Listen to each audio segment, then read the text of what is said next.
they were. O'Driscoll, Morgan, extra man is Fitzgerald. Oh, Fitzgerald is cutting back inside! Leinster have another! Darcy, O'Driscoll through the legs, Rob Carney, out to Fitzgerald again, step and score! Number 2 for him.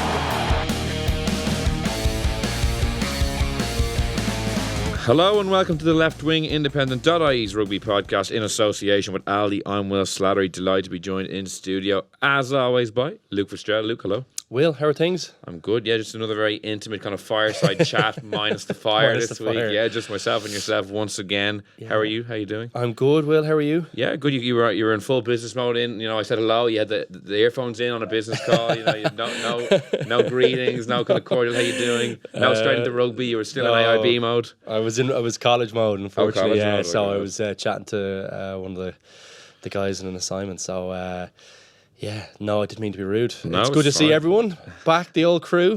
Band back here. together. Yeah, all here. Another Great weekend. Very good Enjoyed weekend. the weekend. Very I good. teed it up that it was a blockbuster Saturday, back-to-back games. And while the Connacht and Toulouse game frustratingly wasn't on TV, and I was working in the office, we still don't have the red button mechanism here in Independent House, so I was stuck watching Northampton Treviso, which to be fair was a cracking game on its own Cracker right. of a game, yeah. I thought that might be the one that. Well, look, we'll see. They might catch Lyon out as I think well. they beat Lyon. I do. Do you? Yeah, I do. I don't know. They yeah. look good. Like they actually look. No, they're a good team. Yeah. Because Northampton are a good team, and they should have beaten them. Yeah, but they're tricky at home, as I said. I have Yeah. a feeling this was my one tip that I think actually could be worth a few quid is maybe Treviso to beat one of those teams at home. Yeah. And it would have been a good one to make at the first week because all the other teams was Northampton were second, Lyon Yeah. were top of the league, and Leinster obviously flying high as well. So interesting to see if they take a scalp there. Well, I was pushing the Ulster bandwagon before the Clermont game. I was telling anyone who would listen that they were going to win that game, and they did. We get so many wrong, we may as well say the ones that are right. Yeah, because no one ever remembers when you get so many wrong. No one ever remembers. They always remember if you take a flyer on one that comes through. But you have to. It's so hard to predict these things. You just basically, I go on like there's probably a few different factors I consider when people ask you about a game. I was like, okay, well,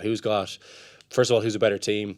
First of all, how good? Or secondly, how good are they at home? Or and That's then the big one. And then I think you're probably going on. How good is the pack? How good is the kicker?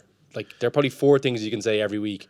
You probably have a good chance of getting it right if you get those things. If you have a good grasp of those things. My Ulster prediction, a lot of it was based on like my kind of theory on certain home teams that even a bad version of that team is almost really, really difficult to beat at home. Like Munster at Thomond Park, even like bad Munster teams had taken huge scalps. Like when I was in school, Ulster were very poor, but they would routinely take massive scalps in Kingspan or Ravenhill as it was then still. So they're my bad team playing well at home. Even though and this is a good Ulster team, so that's what I was like. By that logic, I think they'll be really difficult to beat. Like they beat Clermont 2 seasons ago in Kingspan as well when they again weren't going well. They were very poor then.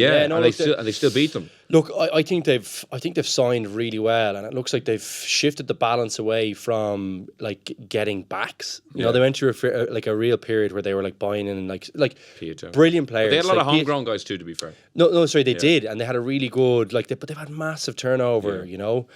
Key guys as well. Like Paddy Jackson's a big loss for them. Andrew Trimble, Tommy Bowe retiring, although they were injured quite a lot towards the end. Pieto was phenomenal in fairness, right? But like at the same time, I feel like they've got the priorities right now. If you look at Ulster, and we may as well start at Ulster, I think. The pack is where you win the games. And like, look, what was even more impressive was that the likes of Jack McGrath was obviously out injured with the thumb. And I think like someone like him would be a big loss up there, particularly against a big French pack like that Clermont pack. So O'Sullivan has been a really good player for them. He's been excellent, but sorry, I always think in a big game you probably want you want two McGrath, props either. You want two guys either side, fit, you want 2 good tight heads and 2 good loose heads. It's really hard for those guys to finish a game and really have impact the whole way through. Just the way the modern guys are so big. Look, I've been really impressed with the way they've recruited. Could see again coming good for them. So good. Jordy Murphy's a great bit of business. Obviously Henderson. When he's playing well, like they just look like they've got the pack dynamic right this time. I thought Herring was excellent as well. Very, very physical. And look, he's an excellent player, I suppose. I've obviously had a few gripes here and there about him getting kind of, I suppose, sprung into the Irish team at times. He's a grandparent who's Irish. So no, but as in, sorry, Yeah. it kind of sprung in having been the sub in Ulster, rather than like not starting was my gripe really in that with that one. So look, that's they look like they're going to be able to compete now, and like that, because that's the key part. Is can you compete physically in the pack? Can you have dominance there? Can you produce a performance where you're getting the edge in most of the collisions? Because once you're doing that, the probability of you winning, I think, like goes way up.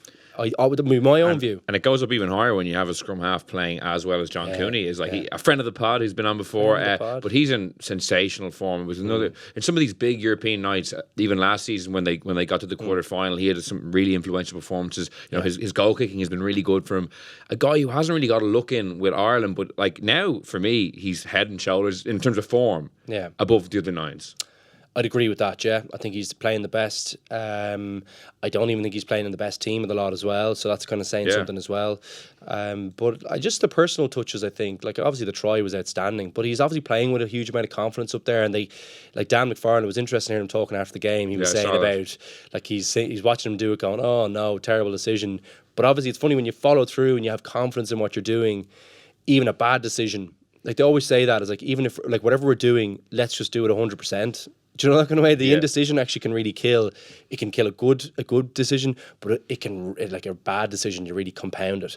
So I thought it was great to see him follow through with a lovely bit of skill and a great finish. So excellent to see that. I think, as you say, he's the form now. He's a nuggety little player. He doesn't get enough credit for that as well. He's a great tackler, gets stuck in, and good reader of the game, good footballer. So yeah, interesting to see how things pan out in January for him. Yeah, because it's funny with him, like he obviously got cut from the World Cup squad without even playing in the warm-up game, so he didn't even get a chance to show what he could do. But in the Six Nations, he did make some really good impacts off the bench, even though Ireland were thumped by England. He actually played pretty well in the last 10, 15, however long he got. And one of the other games, can't remember which one off the top of my head, he also had a pretty good impact off the bench as well. So he actually did do all right, but he just never got kind of the time of day, despite having a lot of good club form to back it up.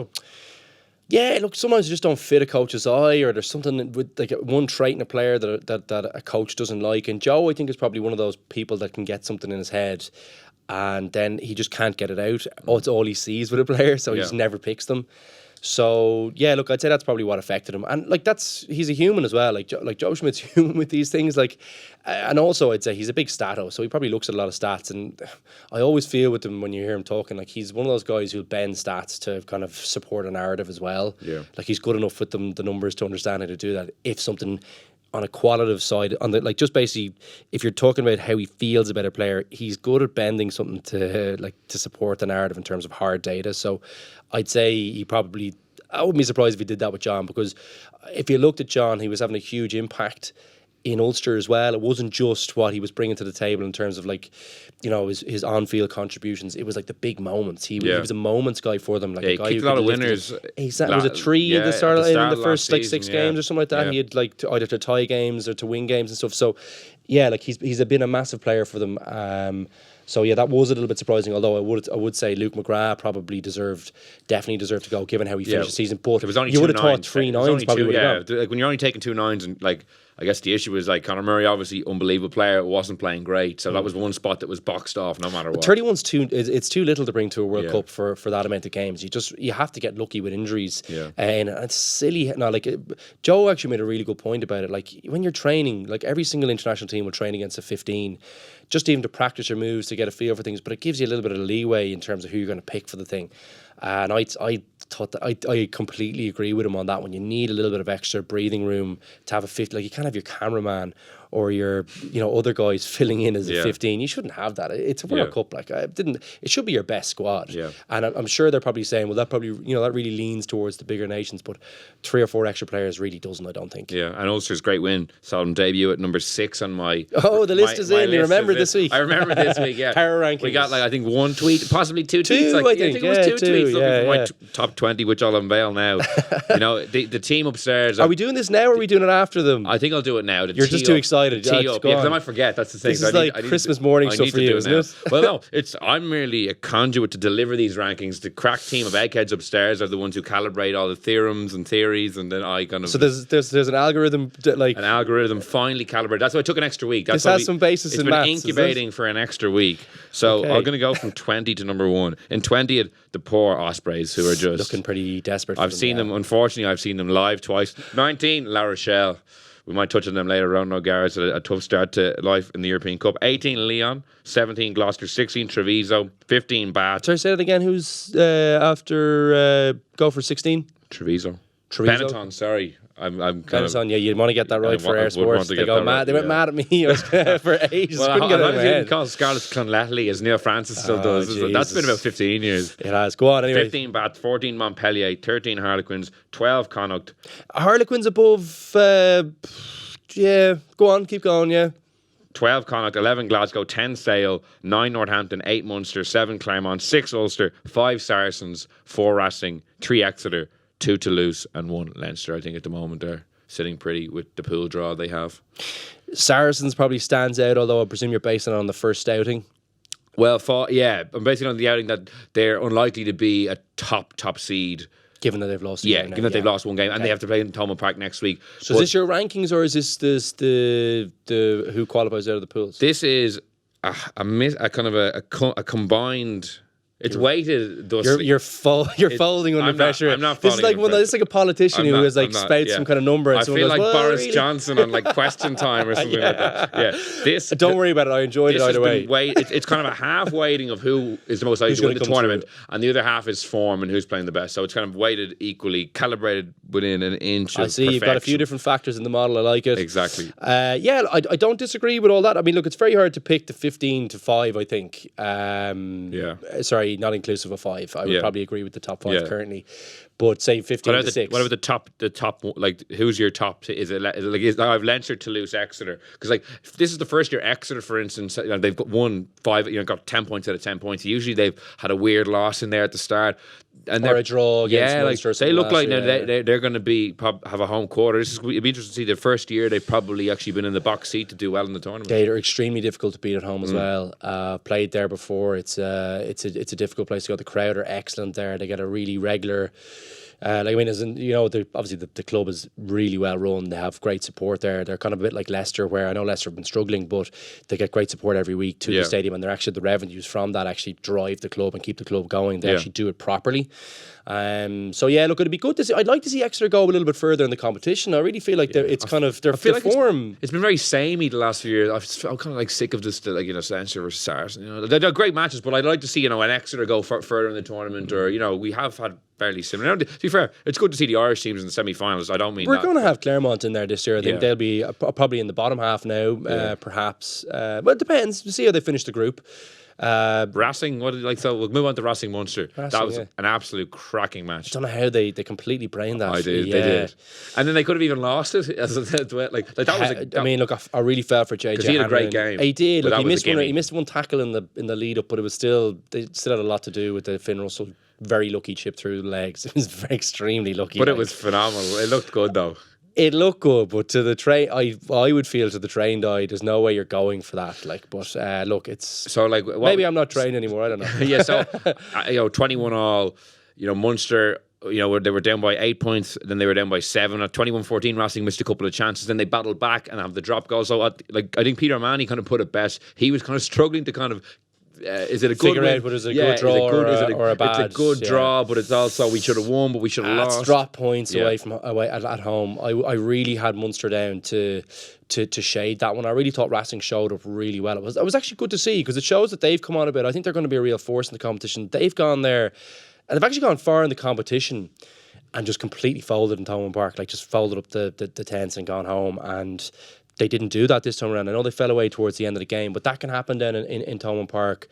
Munster, a very different proposition there than they are, say, away from home. So I'd expect them to beat Munster away from home, but I think that's probably one that got away for Racing. Yeah, what did you make of their play with the ball in hand? Some unbelievable rugby. Teddy Thomas played really well. Finn Russell, obviously, that moment of magic you mentioned. He's just liable to. Yeah. I'm just nervous watching him. I feel like he's. What's your view on him in general?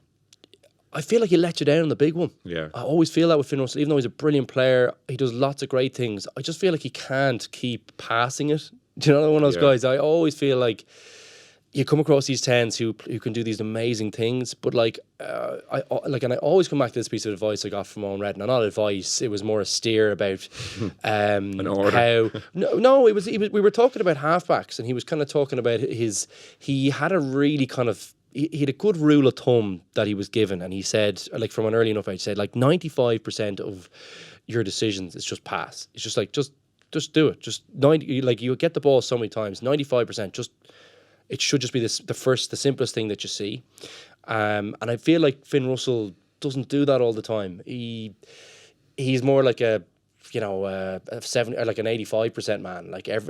Half of the time, or sorry, 15% of the time, he's making these decisions where he sees something and he's going for it. And I just feel like it's too much. It's just a little bit too much for him to be considered a really great out half, which I think he has the potential to be. Because I like a lot of other things about Finn Russell. I like that he gets stuck in. Is that not what makes him great, though? Is that not like if it makes him great to watch sometimes? But I don't know if it makes him great to play outside or play behind. I think it makes him difficult to play behind at times, and I think you see that with Scotland from time to time. I don't think he helps steady the ship there. Sometimes when you're not on top in the pack, now he might get the situation in wrestling where they could be on top more than they're not. But for Scotland, you really see the good and the bad with him. He'll have a game against England where was that a 40-something draw? Remember that game they had a few was it last season or even when they won 2 years ago? Some of the passes over the top, but it ended up being it was brilliant. Yeah. Some of it was amazing, and maybe we never get those things if he's thinking in the that ratio of 5%. I'll try it. 95%. I'm not trying. I'm just going to play what I see and trust the players around me. But look.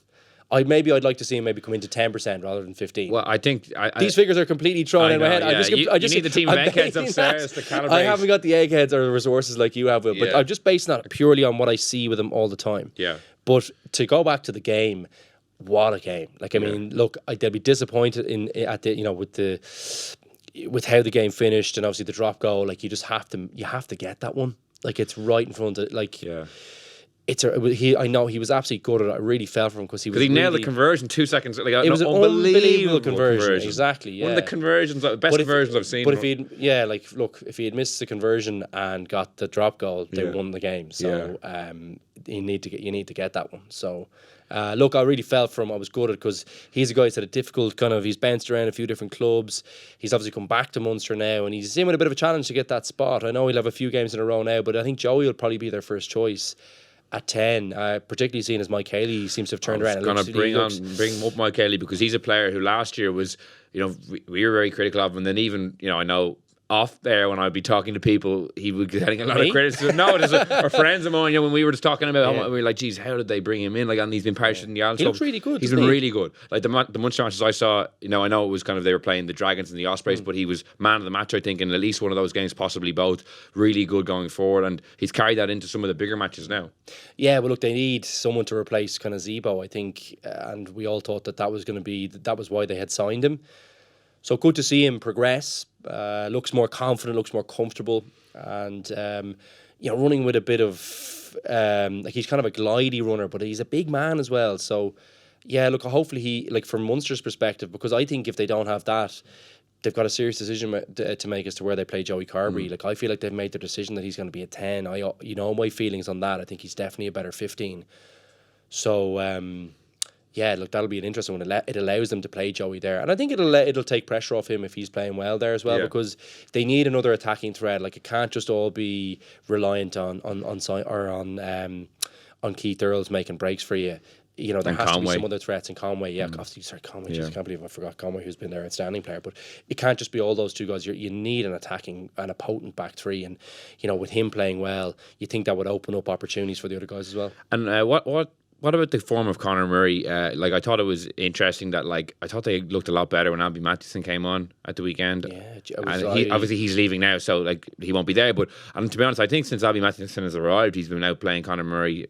In the majority of the games. And this is probably an extended period since his injury. Pretty much he's come back that he hasn't really fired. What? Not what you put it down to, but how does he how does he rediscover that form? I still feel like he's I'm looking at him a bit and just look on the weekend I felt like he's nesting over the ball a little bit too long, and always looking for the kick. That could be a tactic that Munster are using. They have used it and it's used well against against the subpar teams that tactic can work really well for them.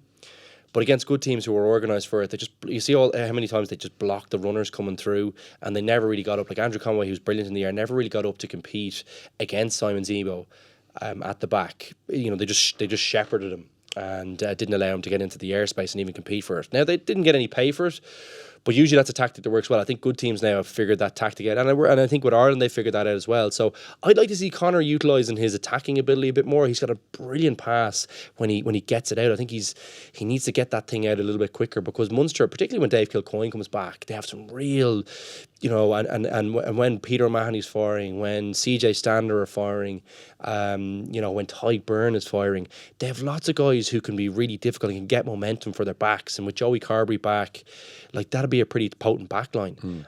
And he needs to be releasing that and facilitating that. And it's not just his kicking game. His kicking game is a brilliant strength for him. But I think if he goes a bit away for it, I think he's got the weightings a little bit wrong in terms of how often he's kicking it, particularly in the middle of the park. I'd like to see, like, I look at Leinster, they do it a bit, but it looks to me like they're backing themselves a bit more and hanging onto the ball. And I think most good teams, unless they've really fired a few shots, like a few phases where maybe like 4 or 5 phases where they're going, like, I think we're not going anywhere, we're probably going to have to kick this thing, I think go to it then. I just feel like Munster are going to that a little bit too early. The problem for them is that it's worked so well with Conor Murray for so long because teams haven't defended it that well. But I think teams have figured that out. So I'd like to see Conor go back to that. Go back. He's a great attacker and he's a great runner with the ball as well. He's lovely. Because I thought Matheson was bringing, like, when he was picking up the pace. Just up the pace. That's exactly what, and they looked so much more threatening. Yeah, well, they're a very physical pack when they get their tails up. They're very difficult to contain. You saw that in the last couple of minutes against Racing. They found it hard to contain them. They really did find it hard to contain them when the ball was quick. So I'd like to see him do that a bit. I think if he does that, like, we know Conor Murray is an outstanding rugby player. Like, he's a great rugby brain. You see his covering, his positional play is always brilliant, and he actually has a great running game. Very kind of silky skills, and he's a big man as well, so we shouldn't be afraid of carrying that ball. He's very good around the line. Like, picked up a lot of tries. He is really good around the line. He's a really good try record, I think, as well. So yeah, look, it doesn't take reinventing the wheel for Conor. I just feel like if he looked at that part of the game, he might say, do you know what, I'm going to demand that my pack are in position. I'm going to say, like, that ball is coming to you. You guys better get prepared for that and get in position a bit quicker. That ball is coming, and we're going to have a few more phases where we're going to try and run it and get momentum in there and release the backs, or release my 10 or my one of my centres to kick, because they got Scannell playing in the centre, so he's a nice kicking game in there as well. They have lots of different options. They don't have to keep using him at 9 as the kicking option. Because one of the most interesting subplots over, you know, the back-to-backs coming up and then the festive period with the interpros is that number 9 slot, because like, there's so many 9s playing well. Like, you've Caelan Blade going really well, and Connacht as well. You know, Kieran Marmion's fighting with him there. You know, Luke McGrath, who's obviously playing quite well with Leinster as well. So it really will be interesting to see if Andy Farrell pulls the trigger on that position early doors if Murray isn't going that well. Yeah, well, he needs to make a decision on a few positions. Does Andy Farrell? Yeah. I don't envy him in some ways, but at the same time, I do. I think he's got an easy narrative that he can sell to the media in terms of pressure on him. I think he could start off the campaign very much trying out lots of different people with better age, with kind of, I suppose, better age profiles. And he could say, listen, we're in a rebuilding process here. We're building towards the World Cup. Obviously, our focus is on each year is going to be on the Six Nations, on each match that's in front of us. But I'm going to pick the best guys based on that. And I want to give people an opportunity to get settled in the jersey before, you know, kind of 4 years out. And we're going to build, again, same as what Joe did, I thought, really well up until maybe the last little period, build a really good squad of maybe 40, 50 guys who have played in the jersey and maybe played regularly enough or been exposed regularly enough to the environment. So yeah, like, I'd like to see a few of those guys with possibly better age profiles being exposed to international rugby, you know, this January. So interesting to see what happens there. Like, I mean, as you say, there's lots of positions where I could think of people, maybe like I don't know, we're going to move on to Leinster, I think, and Connacht, but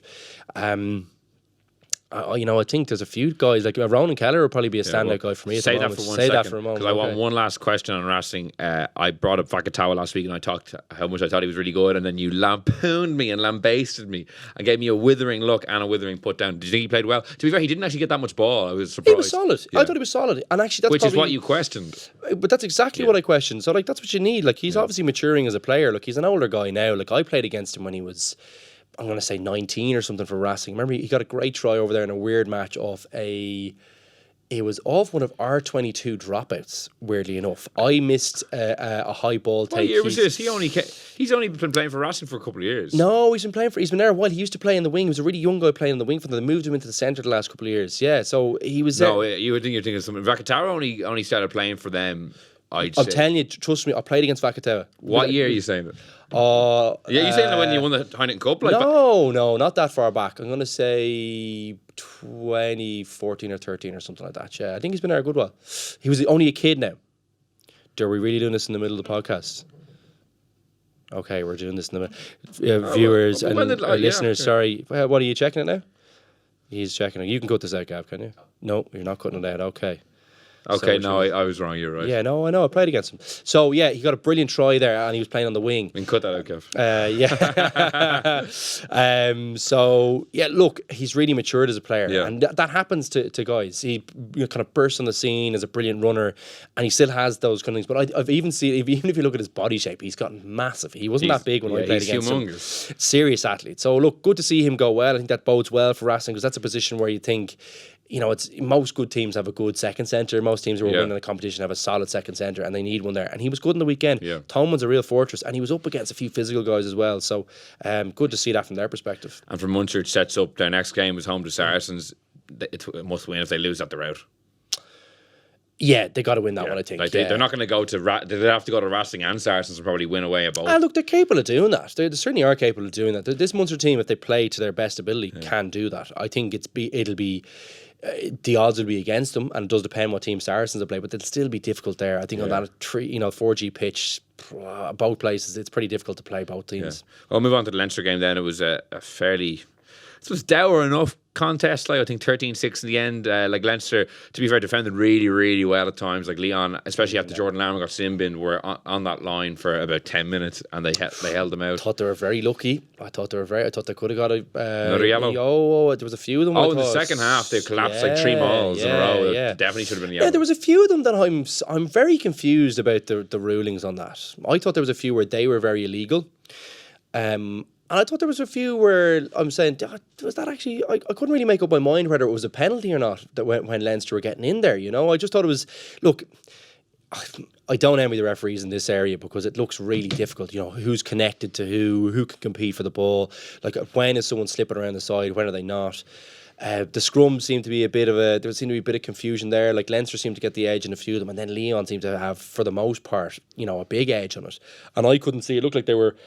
You know, whenever you see the hooker popping up all the time from like Ronan Kelleher is popping up all the time, I'm kind of thinking that usually means a tight head is kind of is boring in on him. Or I think from talking to a few front rowers, we're both nodding our heads here and we're not 100% sure on that one. But usually that's what it is. Usually the pressure on him and forces him to pop up. So I don't know. Look, that's a real grey area. Leinster, you'd think, usually have a pretty strong scrum.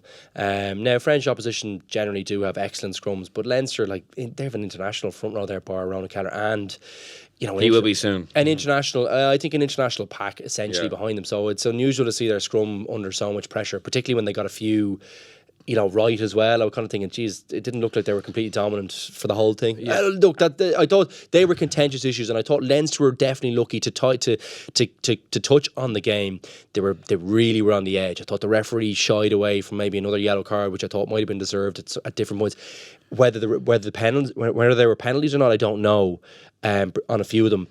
But when you give that many away and you give that many penalties, well, I mean, like, what did you think? Did you think the same thing at different points? Certainly in the second half, I thought they were very lucky to escape the card. I'm definitely talking about the second half. Yeah, 100%. Yeah, there should have been a card. I thought so. There was just too many. Yeah, if you give away that many in a row, and as I said, there was one or two of that. There was one of the malls, like they just collapsed one going to the line. They collapsed another one going to the line. Yeah. And then they didn't give another yellow card. And then Lyon knocked on again, and then they relieved the pressure. So they did dodge a bullet. Now, having said that, Lyon didn't deserve to win. Like, I don't know if I'd go as far as Neil Francis, who in his piece said, like, Lyon were absolutely shite, or are absolutely shite. But I don't know if I agree with that either. But like, their handling, especially in the difference with top teams, like the handling among the tight forwards was shocking. Like, isn't it? Yeah, they dropped 2 or 3 in the first half in that really pressure period when Lammer was in the bin. That, like, a top team, someone's getting that and putting it out the back to someone, and they're going in under the sticks. Probably. But like, even you're just like, just catch it. Yeah, just hold on. It's like, you can't, if you're not passing the ball onto someone under pressure. as a top class rugby player, unless the pass is terrible. Oh well, the scrum half gave one, like the captain and scrum half Baptiste Couillard gave. I actually thought he was very good for large portions of the game. I actually thought he was excellent. He looked like a really, like, you know, those French players, French nines. I'm more talking about. He looked like a really polished player, and he had very few bad passes. I thought, and was good around the pitch. He really had big impact. So. Yeah, look, I just thought, again, that did show a bit of a difference in quality. I think the best teams in the world at any international or at club level, their forwards can all handle the football well, and they just don't drop those when they don't give you a chance to breathe down there. Like, you have to have a big turnover, a big tackle or something to turn the ball over from them. A simple pass without any contact dropping it, I think it's inexcusable. Yeah, and what I thought Leo Cullen after the game said something interesting that I definitely agree with, having watched them in the last 2 weeks, is that there's a real pre-season feel to the contest and the atmosphere, just to their preparation and reintegrating all the lads, because obviously they had that block of 5 or 6 Pro 14 games where they hammered everyone and looked really, really good, but then you're like, you know, you're blooding back in, you know, 6, 7, 8, 9 guys, and I feel like even though they've won their first 2 games, it has been a bit disjointed. Like they're not really firing. I think we expected that though, because as you said, look, it's normal with reintegrating all these different people into different systems, etc. You know, so I wasn't surprised at that. I thought they did well despite that. I think they did well. They did well to win, and I thought defensively they looked very aggressive, which was positive. I thought there was, particularly against Saracens, I thought that was a big differentiator between both teams last year, is the aggression in the line speed in the World Cup. It was the differentiator between every single team in tight matches that won the games. You know, I'm not going to go through that list again, but every team that won a big game in the World Cup, it was down to their defence. And I feel like Saracens, you know, that was why they won the competition last year, is that they had their defence was different and better than everyone else's. And Leinster looked to me like they were a little bit more passive than them last season. So it was good to see them ramp that up, and I think recognise that that's probably an area where they can improve from last season. So they just need to continue that for the rest of the competition. And if you're looking at individuals, and I know this is someone that I saw you tweeting about him, so you obviously thought he played well, but he was someone who you know, a lot of people were praising, was Rhys Ruddock. Another meaty, dominant performance against a French pack. He's just built perfectly for them. He's a freak of an athlete. You know, he's got an unbelievable engine for such a big man, and he gets through just a mountain. Like, you can have a game where you don't see Rhys for the whole thing, and you look at his stat sheet after and Jesus, like, he just was relentless in there. And then you can have the ones where you see him for the whole thing. He's up carrying, you know, making big tackles, holding guys up. You know that kind of stuff. He has games where he has big impacts too. So. I think he's a player for all weathers. I think he's but one of the form players in Ireland. He's definitely a form player. I think he's just been excellent. As I said, I think the tweet was along the lines of, I haven't seen him play an average game in a long time. Yeah. I just think he's been brilliant every time I've watched him, and even as an impact sub for Ireland, I thought he was brilliant. So that's another one, you know, we'll wait and see on what happens in that area as well. Like, that's a really hotly contested one. I mean, Peter O'Mahony is a guy who's excellent as well, I think. I'd say it looks to me like Rhys is shading that one, and has been for a little period, I think. Like would have to be the first name. But I thought, funny enough though, I thought Peter was one of the only guys who played well against New Zealand. I thought he was excellent that day, and he was brilliant in the air. The line-out thing, like, whether they put the same kind of emphasis on that in Irish camp going forward, you know, because that's a key differentiator for him. He's so good at you know, defending at the front of the line and stuff. So, whether they place the same emphasis on that as the previous coaching staff, I think will probably determine who gets in that position. Yeah, just a quick tangent, because you mentioned the line out. I don't know if you saw that in Joe Schmidt's book, he said that the reason Devon Toner, I saw that. Yeah, was that a possible sighting was apparently in the works. That sounded like a dubious enough explanation. I don't know. Yeah, I don't. I didn't think that sounded right, but and I didn't think that message. Well, now that he's gone, that message definitely wasn't relayed to Devon. Okay, yeah. So I don't know. There's nothing else to say in that one. So that was interesting, I thought. Yeah. A sighting that never occurred. Yeah, I don't know. It just sounded weird, to be honest. But look, you know, you the narrative, you bend towards whatever story you're trying to tell. Yeah. And that was obviously something that people were asking a lot about. I think it's pretty much done at this stage now. And look, I think Devon didn't miss out on much from what I can see. So, yeah, look, it's everyone moves on from that one at this stage. I didn't agree with that. Yeah. That sounded like a bit of a nothing comment, a bit of a throwaway comment. Yeah. I think. Yeah, well, we don't. They might have considered it. They might have considered it in the decision making process, but I'm pretty sure that was not relayed. Yeah. Okay, well, yeah, there's no point going back over Devon Toner's admission. We did talk. I didn't have a transcript of the conversation, but I'm pretty sure that wasn't related. Okay, yeah. Who it affected. Yeah. So just anyone else jumping out at you in terms of guys who are looking, pretty good for this time of year? I know someone who people have been impressed with is Andrew Porter over the last. People even saying, I can't remember who said it, but the question has been asked about him. Should he have at Loosehead, going back to Loosehead, or should he have been moved from Loosehead in the first place because his power? If I was him, I'd be saying a tight head now. Yeah. He looks bloody good there. I mean, you can get a great long career out of that. It's tight furlongs there too, I think he's actually more suited to it. Yeah. I think I don't think he has the same kind of dynamism as a Peter Dooley or as just around the pitch, or as a Cian Healy particularly, or a Dave Kilcoyne. I thought Dave Kilcoyne was brilliant in the World Cup as well. I'm just thinking about guys he'd be competing against. Now, that's not to say he can't add value there and can't be brilliant in that position. I'm only looking at it from just from my eye. I don't know enough about the position. I do, however, know how important the position is when you have a bad one.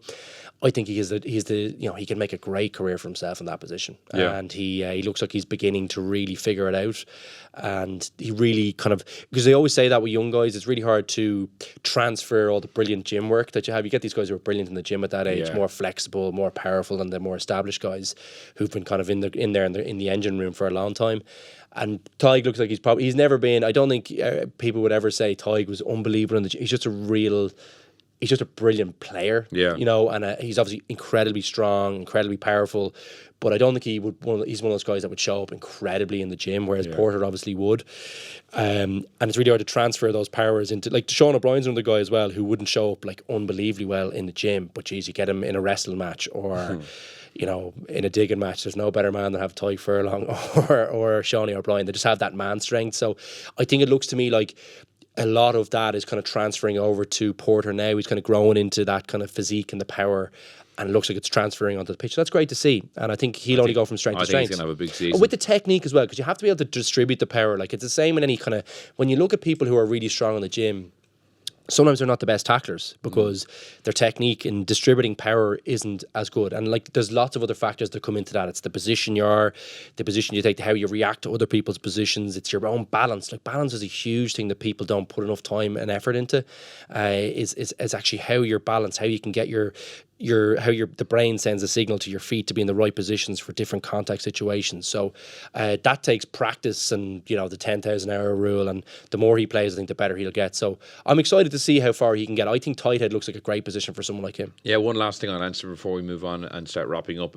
Interesting to see Stuart Lancaster was talking at a press conference yesterday about just what how he's tried to coach some of the younger players, and he said that in his experience, a lot of the Irish young players are quite, very diligent and detail orientated and very happy to take coach's advice, but would be quite introverted.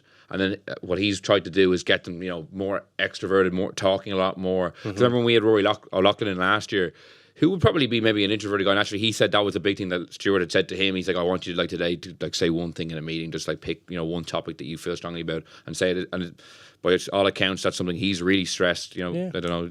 Well, it's funny because lots of people would have different views around, having to be a certain caliber of a player, or having to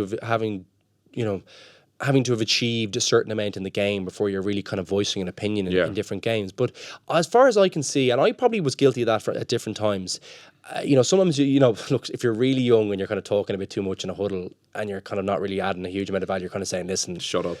I have had that conversation with a young guy when I was one of the senior guys there.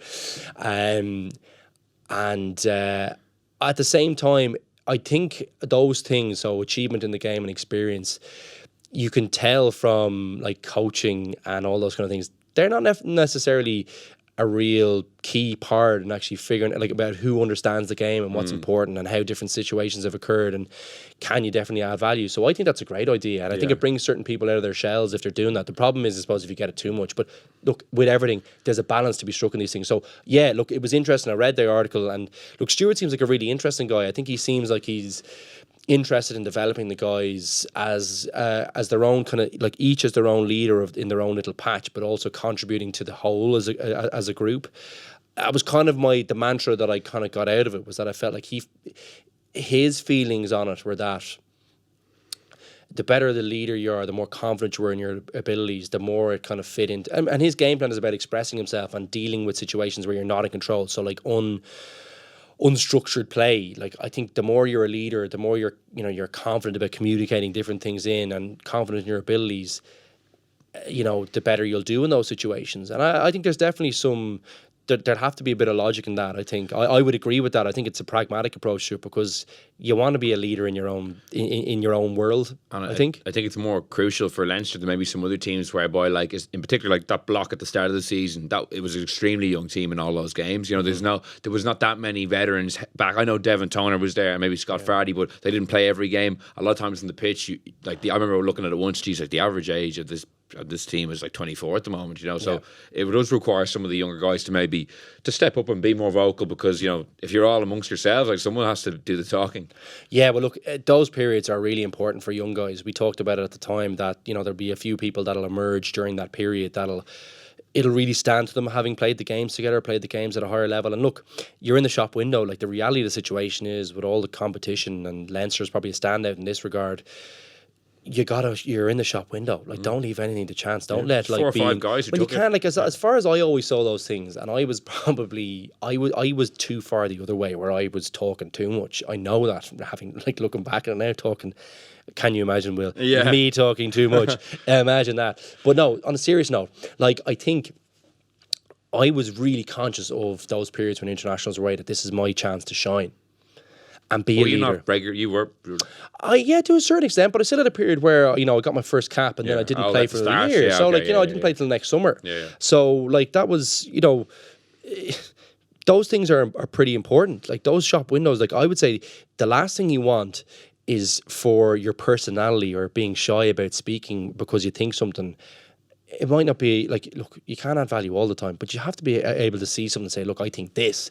If you're too shy and things like that, like, because those things will come against you. You and Michael Check as head coach, I don't know if he would have been as receptive and warm. He was. Check was brilliant. Like I heard all these things afterwards. Like I had a bit of a Barney, I remember, with Stephen Coe. And I didn't realise, Coey told me afterwards, he was like, he told me to just go for you. Like, we were playing a non-contact team, he hit me, and he's like, he wanted to see how I reacted. Sure. And like Stephen Coe would pull my arms off. He's an absolute giant of a man. Like, he'd kill me. I was only a young kid at the time. But like I would be fiery, so like when he hit me off, I went mental, and like I literally was still going in the team talk. Like Cheika I was like, like he was giving out, so he had to go at me after having about something, and I just kept going. Cheika had to tell me to stop if you don't. I kept going, And when Cheika's telling you to calm down, Cheika loved it. Cheika loved it though. I found out after the Cheika, he loved it. A little bit of fire in a young guy. A guy who was willing to, was confident enough in his own abilities to have a go at a senior fella.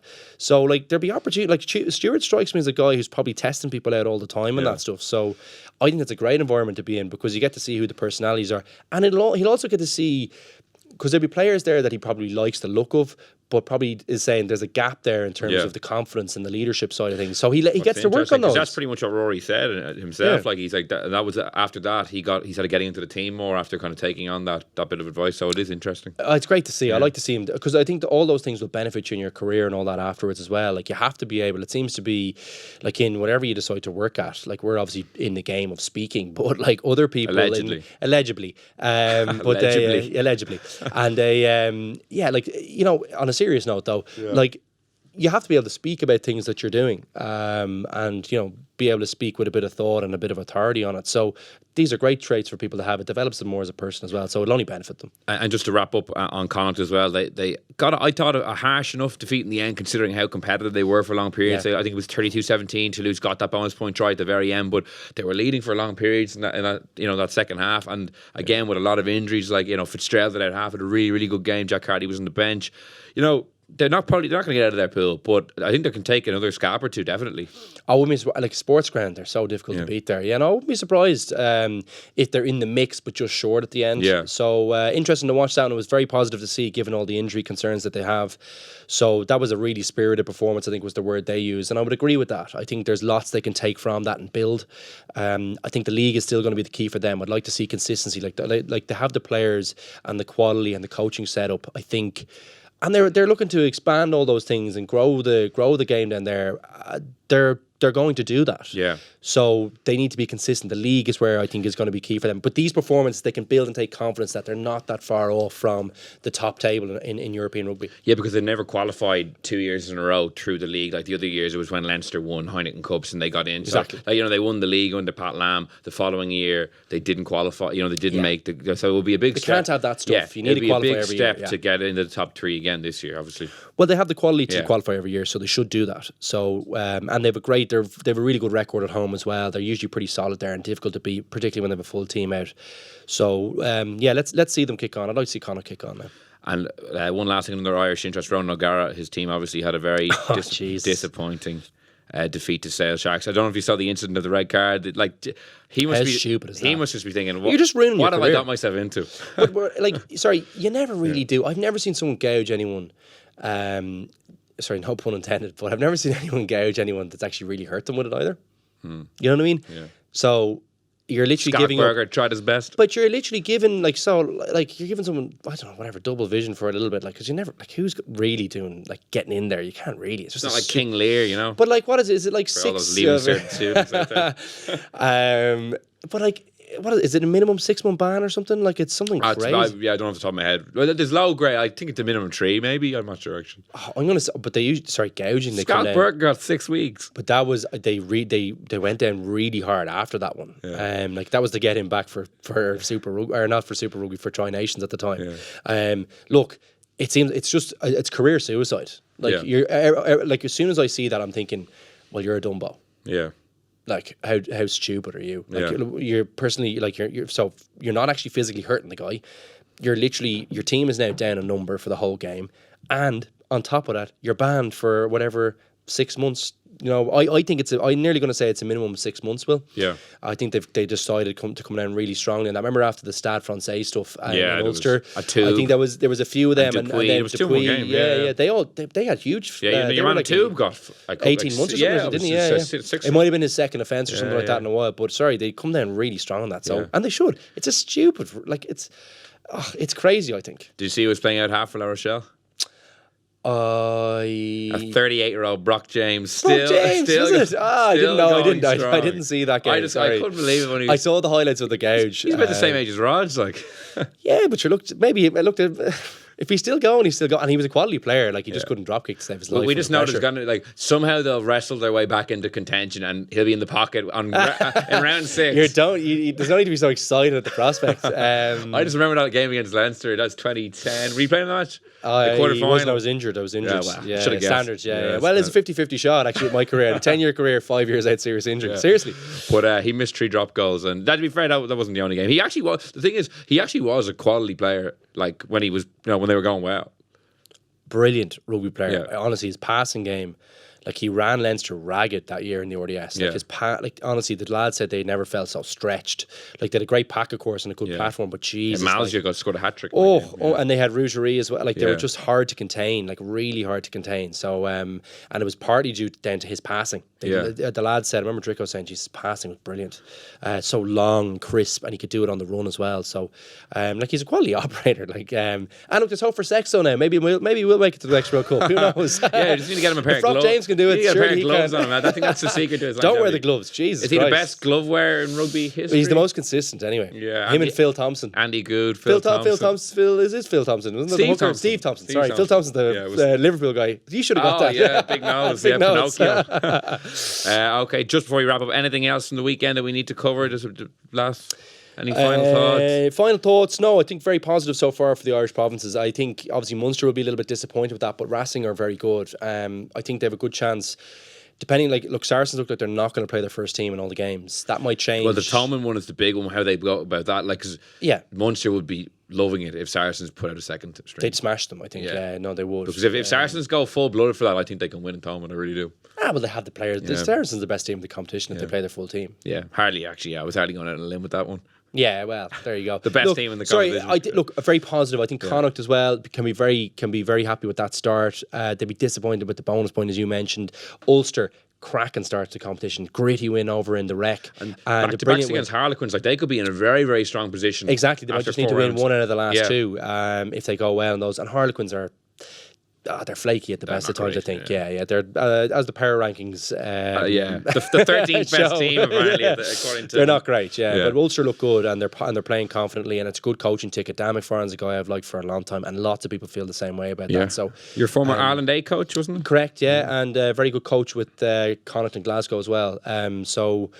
Look, he's doing good work up there, and I think, as I said, he's. It looks like the fruits of the labours in terms of the